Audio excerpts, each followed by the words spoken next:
wal yaumil akhiri wal yukrim dhaifahu. Barang siapa yang beriman kepada Allah dan kepada hari akhir harus memuliakan harus memuliakan tamunya. Dengarkan.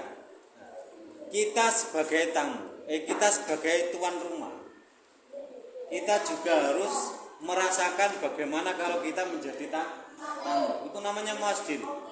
Misalkan kok Dian iku medhayo nanggone widi disuguhi banyu putih tok, padahal medhayoe nanggone widi itu setengah hari 6 jam suguhi banyu putih tok. Padahal sing jenenge widi iku nang kulkase ya ana gorengan jagung, ana gorengan kacang, ana es krim, ana apa maneh? Ana es teler. Tapi ne sing disugono nang ngene Dian iku mek banyu putih tok. Nah, terus ketika itu Dian itu pamitan ke belakang. Pamit ke belakang mau buang air kecil. Terus ngerti anake Widi buka kulkas. Ternyata isine kulkas iki ana ayam panggang wis ra karuan. Dolan 6 jam disuguhi banyu putih. Itu kira-kira Dian itu kecewa apa tidak? Kecewa. Jelas kecewa. Konco ket cilik, ket TK sampai SD. Kepengen ketemu konco yang disuguhi banyu putih. Ya. Kita juga harus memahami hal itu. Ketika Dian sudah memahami hal itu, hatinya kecewa. Akhirnya Dian ketika ada Aurel dan Aira datang ke rumah Dian tidak seperti itu, tidak seperti Widi. Dian di kulkasnya ada jus jambu, langsung disukono. Wis mau doyan mau gak doyan. Terus ono martabak disugono martabak, ono durian disugono durian. Soalnya apa? Dian tidak mau kecewa karena dia pernah merasakan kecewa. Nah, itu makanya itu yang dinamakan mawas diri. Jadi kita memperlakukan orang lain itu seperti memperlakukan diri kita sendiri. Kalau kita diperlakukan itu seperti diperlakukan kita dikecewa, ya jangan pernah memperlakukan orang lain seperti Widi. Paham? Contoh Widi. Contoh. Berarti sudah paham mawas diri? Itu baru dari satu hadis. Kemudian dari hadis yang kedua yang faliyakul khairun aw liyasmut. Ini satu hadis benar dari makalah yang ketiga. Faliyakul khairun aw liyasmut itu begini, mawas dirinya. Kita tadi contohnya kan sudah kasih contoh tadi. Contoh lagi misalkan begini. Kita mengetahui aib seseorang. Ini aib misalnya kok soparane Gias ini sudah punya istri, kemudian punya simpanan lagi. Kemudian pas waktu itu Ata itu kebetulan dolan nang ngene Gias gak ono ge kandhane bojone mbok metu.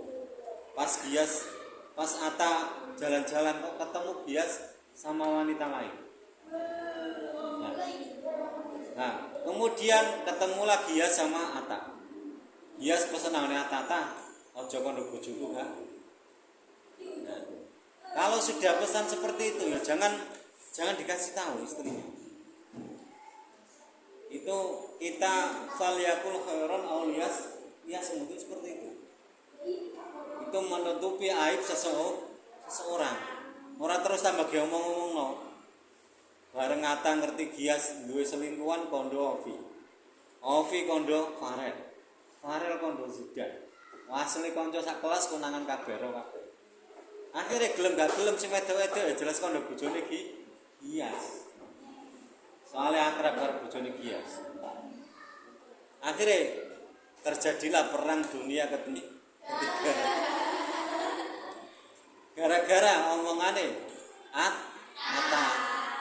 Ata ata penyakitnya pertama sing roh. Misalnya ata orang ngomong, orang arah, orang perang dunia ketiga. Itu loh. Makanya itu sebagai mawas diri. Misalkan kok ata, sebaliknya ata di posisi Gias tadi, ya jelas ata marah loh kalau Gias. Wis kekongkon menang tambah gak gelem menang tambah bodoh. Mari perang dunia ketiga jelas ndeleki ata Gias. Oh ini penyakitnya ata ya. Jelas seperti itu. Akhirnya apa? Perpecahan tidak terkendalikan.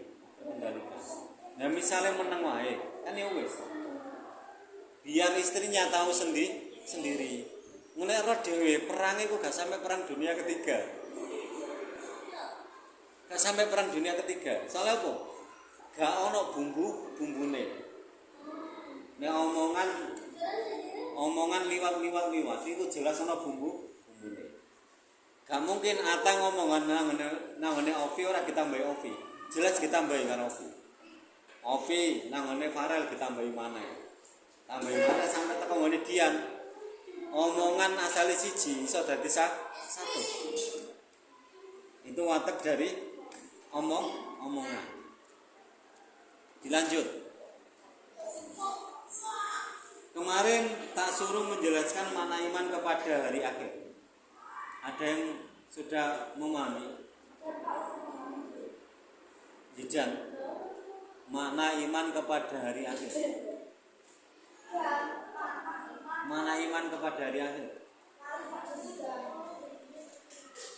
Kemarin sudah tak tugaskan lagi. Lali mana? Bukunya itu dibawa pulang apa tidak? Bukunya dibawa pulang apa tidak? Nggak boleh.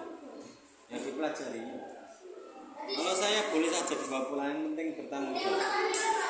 Jangan sampai hilang. Nggak boleh. Yang penting jangan sampai hilang.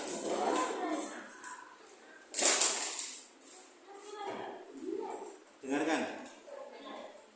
Ini saya jelaskan lagi.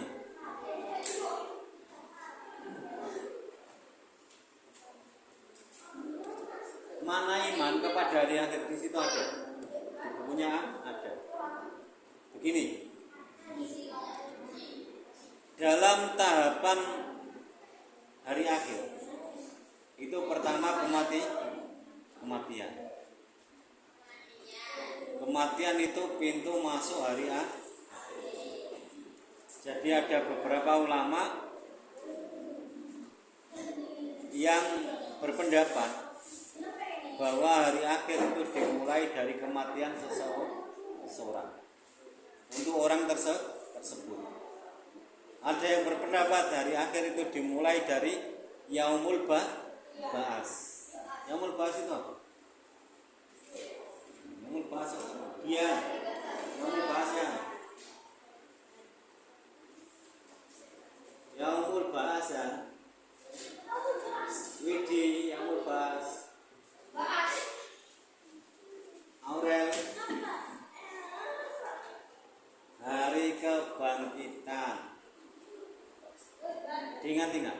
Kalau Yaumul Barzah, Aira. Hari kematian. Yaumul Barzah. Alam barzah. Alam kubur. Alam barzah bukan alam kubur. Alam barzah. Terus Yaumul Jaza. Apa? Iman. Yaitu hari Yaumul Jaza, di mana manusia akan mendapatkan balasan Yaumul Jaza, Yaumul Hisab, sama Muzan.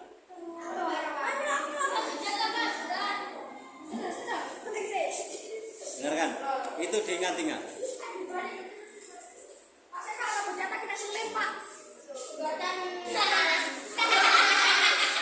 Dengarkan, begini. Tahapan-tahapan itu sudah kalian baca kemarin. Itu saya jelaskan lagi. Biar lebih paham. Soalnya nanti kalau nggak dijelaskan itu, tadi tak jelaskan berapa kali masih tidak apa. Dengarkan. Makna iman kepada hari akhir itu kita harus mempercayai hari akhir, bahwa hal itu pasti akan terjadi. Disebut hari akhir karena setelah hari itu tidak ada malam lagi, tidak ada siang, tidak ada malam. Jadi besok itu ya cuma ada siang toh, ya padang toh umat. Cuma namanya tidak siang. Karena apa? Hari akhir. Kalau masih ada siang, ada malam, itu belum akhir. Kalau sudah hari akhir, sudah tidak ada siang, sudah tidak ada malam. Kemudian di Yaumul Mahsyar, Mahsyar itu apa? Almira, Mahsyar.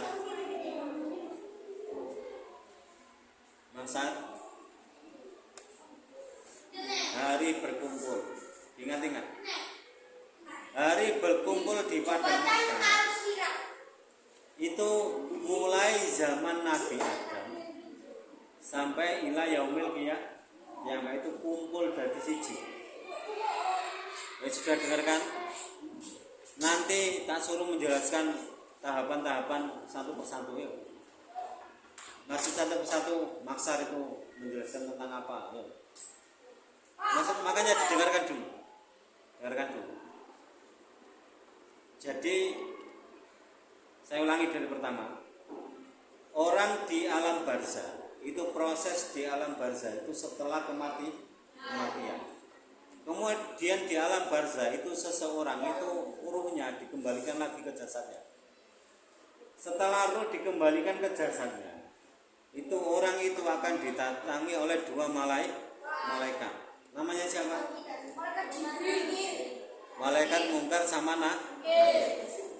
Nah, malaikat Mungkar sama Nakir itu bertanya kepada seseorang yang di alam barzah. Setelah orang itu lulus dari pertanyaan, otomatis orang itu akan tenang. Kalau tidak lulus pertanyaan, ya selamanya ditanya terus. Tidak bisa menjawab, ya disiksa. Pertanyaannya simpel. Man rabbuka, wa man nabiyuka, wa ma kitabuka, wa ma imamuka, wa ma qiblatuka. Jawabannya sampai mesti apa? Man rabbuka, sapa pangeranmu? Allah. Wa ma nabiyuka, sapa nabimu? Nabi Muhammad.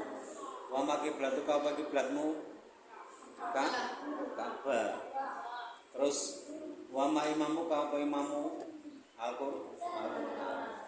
Terus kalian bisa menjawab semua, tapi besok yang menjawab itu bukan dari apa yang kita hafal, tapi dari perbuatan kita. Kalau kita biarpun hafal, tapi perbuatan kita di dunia itu jelek, ya nggak bisa jawab. Faham? Itu proses di alam kubur seperti itu. Nanti bagian menjelaskan alam kubur akan. Kalau bisa menjelaskan di sini ya tidak saya suruh media. Paham tak? Ya wes, ingat-ingat tak. Sekarang setelah alam barzah itu ganti Yaumul Ba'as, hari kebangkitan dari kubur. Jadi orang yang dibangkitkan dari alam kubur itu kalau orang baik itu ya seperti bangun tidur. Biasa mengusap debu di mukanya, terus wajahnya terlihat berseri-seri. Terus yang dikatakan pertama apa? Wong saya baru tidur kok sudah bangunkan. Iku nek wong apik. Tapi kalau orang yang jelek, jawabannya ya wailatana hadza. Aduh, celaka saya. Jadi orang yang dibangkitkan dari alam kubur kalau orangnya jelek, wis ngomong ini celaka aku. Kenapa kok bisa mengatakan celaka aku? Soalnya apa? Sudah tahu. Setelah kebangkitan itu kalau tidak masuk surga ya neraka. Nek wong elek wis ngerti, wis jelas mlebu neraka. Makanya celaka. ijek luwung no alam kubur. Siksane iku ijek tetep luwung no alam kubur. Timbangane nang neraka. Di alam kubur itu misalnya siksa itu baru 30%. Nang alam kubur. Tapi kalau di neraka sudah 100%. Makanya tetap ngomong celaka. Padahal di alam kubur sudah disiksa. Soalnya cuma 30%. Paham ya? Nah, terus ketika dibangkitkan, setiap orang itu wujudnya berbeda-beda. Kemarin sudah tak jelaskan. Nek senengane nyolong, sirahe tikus. Nek orang ngerti halal haram, sirahe babi. Nek orang ngerti mana yang harus dimuliakan sama yang tidak dimuliakan, itu anjing. Dan seterusnya. Itu wujud dari ketika orang itu dibangkitkan dari alam kubur. Ketika orang itu serakah, wujudnya ya monyet. Ini nanti bagian menjelaskan Yaumul Ba'ats itu bias. Ingat-ingat. Kemudian setelah Yaumul Ba'ats itu ada yang dinamakan Yaumul Mahsyar. Ovi, dengarkan Vi. Ovi, bagiannya Ovi. Yaumul Mahsyar. Nanti setelah ini tak coba, kalau bisa menjelaskan ya nggak usah pergi. Yaumul Mahsyar itu kejadiannya seperti ini. Orang dikumpulkan menjadi satu mulai zaman Nabi Adam sampai ila yaumil qiyamah. Nah, setelah itu posisi matahari itu tepat di atas kepala. Coro jarak matahari dengan kepala kita itu cuma satu jengkal. Iya. Satu jengkal sakilan. Sakilan. Cuma satu jengkal. Itu jarak matahari dengan kita. Nah, posisi orang di alam mahsyar itu tergantung orangnya. Kalau orangnya baik, biarpun matahari tepat di atas kepala, tidak kepanasan. Tapi kalau orang jelek, itu otomatis kepanasan. Nek wis kepanasan iku otomatis yo ngringet. Nek ngringet, iku ringete iku iso sampai ngelepno awake. Dadine wong iku iso kelelep karo ringete dhewe. Sampai sak ngisore kuping ringete. Dadine nek wis sak ngisore kuping misal dilurusno kan pas ngisore irung. Lah sampean ndelok titik yo kelelep. Makane ambekane ambek ndangak-ndangak. Gara-gara kelelep ringete dhewe. Sampeyan gak usah bayangno ambune piye, Kak. Ringet-ringetmu dhewe yang ambune. Kemudian orang yang di sekelilingnya ya gak kena. Misale sing kelelep iku Muza. Nang pinggire Muza ana Ima ana Almira. Otomatis Ima karo Almira iku ya gak ngarep kelelep ringete Muza. Ima ya menerima apa yang diperbuat sendiri. Almira juga apa yang diperbuat sendiri. Itu. Nah, terus nanti setelah itu ada pemisahan. Setelah itu ada pemisahan. Menunggu hisab itu ada pemisahan. Wong sing apik iku iso dhewe-dhewe. Iso dhewe padha wong apik. Wong elek dhewe padha wong elek. Dadine sampean meneh nek misale kok kelakuane sampean elek, ya iso ketemu wong Amerika Serikat sing padha eleke. Ketemu wong India sing lakoni elek, ketemu wong Cina sing lakoni elek. Ngumpulno dadi siji. Sing apik ya ngumpul dadi apik. Dadine sampean iso ketemu wong Cina sing lakoni apik, wong Amerika sing lakoni apik, wong India sing lakoni apik iso kumpul dadi siji. Nah, setelah kumpul dhewe-dhewe, iku akhirnya datanglah yaumul hisab. Ada yaumul hisab. Ya alam mahsyar tadi bagiannya ovi. Sekarang yaumul hisab bagiannya parel. Dengarkan enggak? Di yaumul hisab itu begini. Nanti hisab itu hubungannya dengan mizan. Ya. Hisab gabung dengan yaumul mizan. Jadi hisab itu perhitungan. Wong iki dihitung amale akeh endi. Apik apa elek. Setelah apik elek dihitung kok apik ya akhirnya keadilan itu kan ditimbang dua kali. Setelah dihisab itu di mizan, ditimbang. Amal apike karo amal elek itu ditimbang. Kalau amal baiknya itu lebih unggul, otomatis orang ini masuk surga. Kalau imbang, otomatis dimasukkan neraka dulu. Biar kebaikannya lebih bagus. Kalau banyak jeleknya ya otomatis masuk neraka. Nah, masuk nerakanya itu tergantung timbangannya tadi. Lek timbangane amale imbang ku cek lho. 50-50. Mlebune neraka ya ora suwe-suwe. Nah, tapi ada satu hal yang bisa melampaui hal itu ketika kita mendapatkan syafaat dari Nabi Muhammad Shallallahu Alaihi Wasallam. Misalnya contohnya nindi, timbangan amalnya nindi itu lebih berat jeleknya daripada bagusnya. Luwe akeh eleke timbang apike. Tapi nindi iki senengane maca selawat nang Kanjeng Nabi. Akhirnya berhubung ape gelpon neraka konangan Nabi. Ora sida gelpon neraka, soalnya di stop karo Kanjeng Nabi. Sik. Wong iki biasae senengane maca selawat nang ngono. Akhirnya waconan selawat iku ditulis karo Kanjeng Nabi. Tulisannya Kanjeng Nabi gedeke nang amal apike apa nindi. Otomatis kalah amal elek. Abot amal api. Akhirnya ki sing dadekno nindi gak sida mlebu neraka.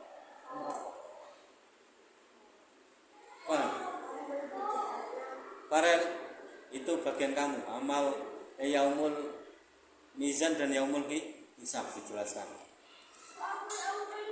Kemudian ada ya setelah itu ada siratal mustaqim.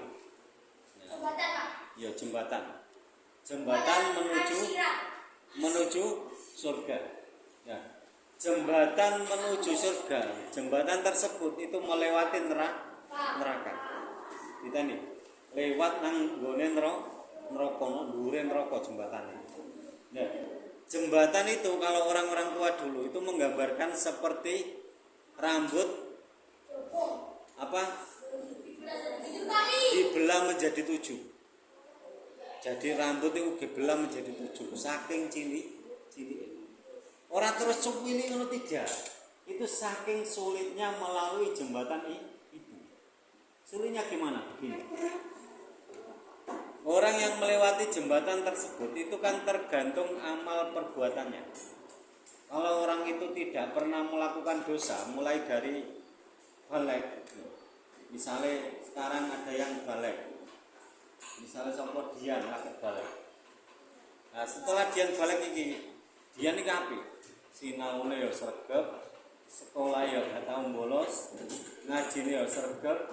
Nek gawe tugas yo gak iki kerjano. Karo wong tuwa ya ora bantahan, salate ya rajin, gak tau ndelokno atine wong. Nah, sampai mati. Orang seperti Dian ini nanti kalau muat siratal mustaqim, bayangan seperti apa?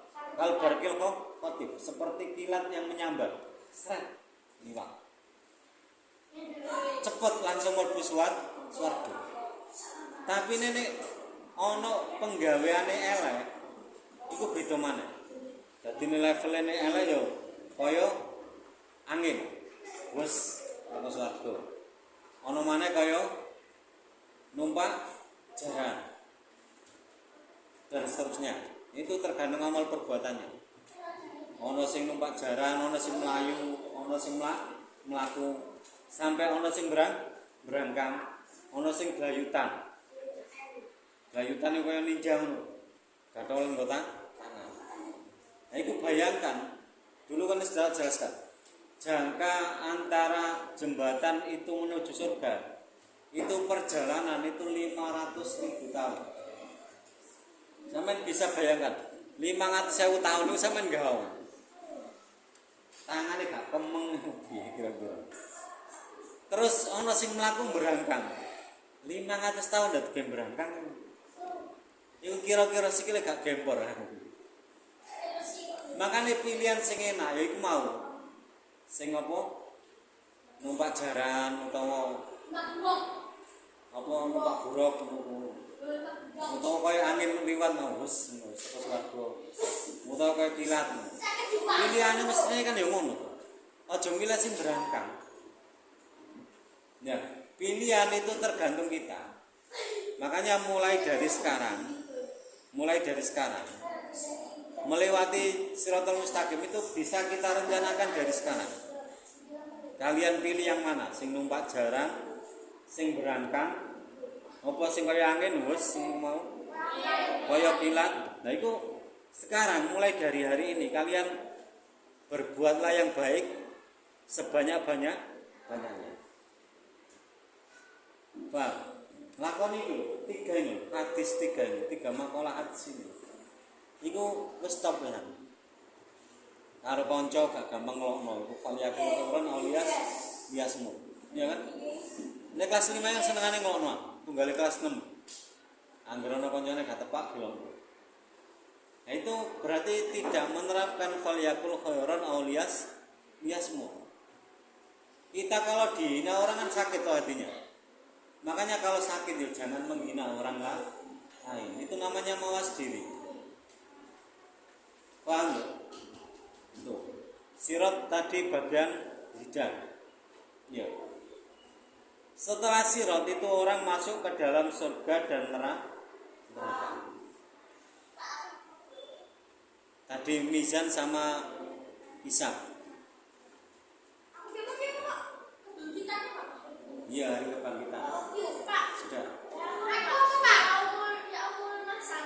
Iya, yang kubur, Pak. Iya, yang kubur. Sing digepuk sak langit iki, Pak. Ya wis, pokoknya terserah Anda diceritakan. Dengarkan ya. Sudah sampai surga neraka. Berarti Ata alam barzah. Hias alam Yaumul Ba'as. Terus Ovi Yaumul Mahsyar. Farel Yaumul Hisab dan Yaumul Mizan. Terus Zidan Sirat. Berarti kembali lagi ke awal. Alam barzah uji. Terus Yaumul Ba'as Nindi. Terus Yaumul Mahsyar Mira. Terus Hisab sama Mizan Muza Sirat 5. Sirat 5 ya. Setelah Sirat 5 kembali ke alam barzah lagi akhirat. Terus Yaumul Ba'as Aurel Yaumul Hisab Yaumul Mahsyar Widi Hisab dan Mizan. Ya. Sudah ya. Sekarang yang bisa maju dulu. Kalau bisa maju hari ini nggak usah ada video lagi.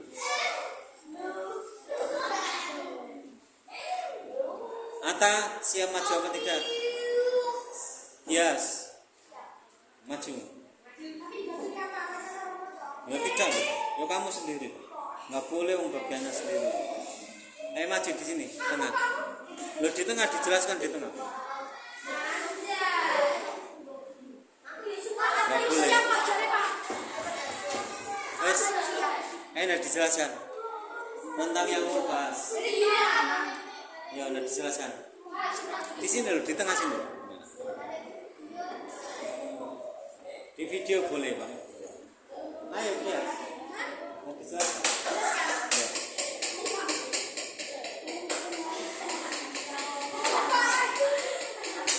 Ya. Dijelaskan di situ.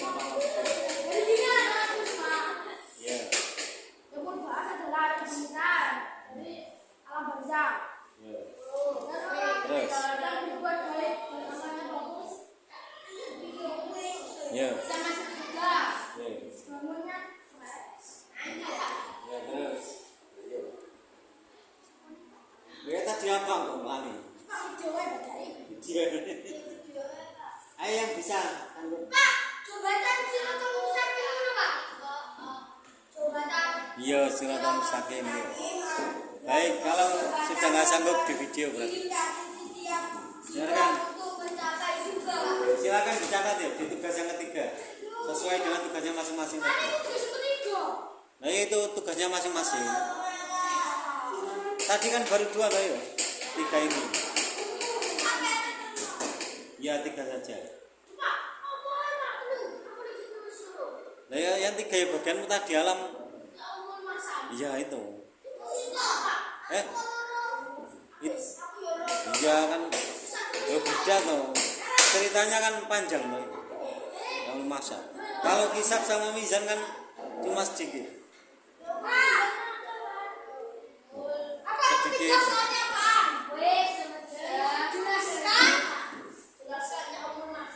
Ya, pokoknya itu. Ya, beda-beda kan tadi sebenarnya.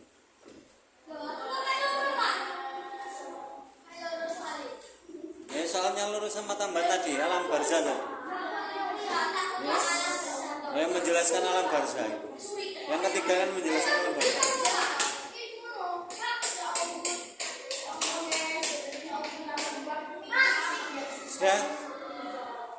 Sudah sekarang begini. Ini hubungannya hari akhir dengan ilmu pengetahuan alam. Ya. Sekarang kita hubungkan ya. Hari akhir dengan ilmu pengetahuan alam.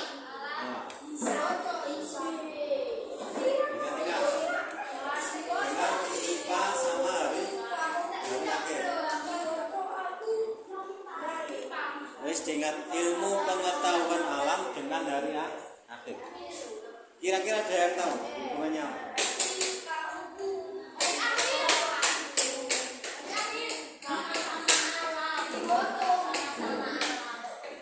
Sama alam. Dengarkan.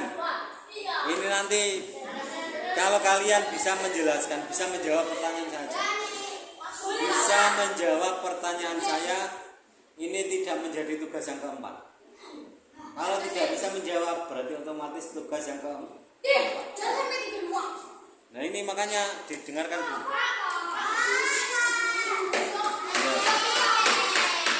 Dengarkan. Begini. Ilmu pengetahuan alam, ilmu pengetahuan alam itu membahas tentang apa? Tentang alam. Sekarang bumi yang kita tempati itu usianya berapa tahun? 1000 tahun, 2025 tahun, 3000 tahun. Usianya berapa tahun? 2025 tahun. Sebelum Masehi, Pak.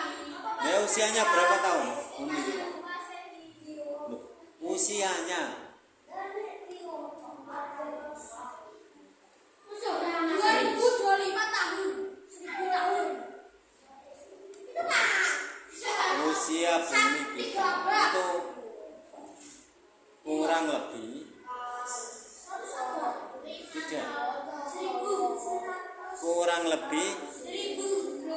sudah berapa? 10.000 tahun. 10.000 tahun. 10.000 tahun. Nah, terus hubungannya dengan kiamat itu begini. Hubungannya dengan hari akhir. Bumi yang kita tempati ini satu makhluk ciptaan Allah. Nah, setiap makhluk itu mempunyai sifat fana. Ingat-ingat. Setiap makhluk itu mempunyai sifat fana. Apapun itu sifatnya fana.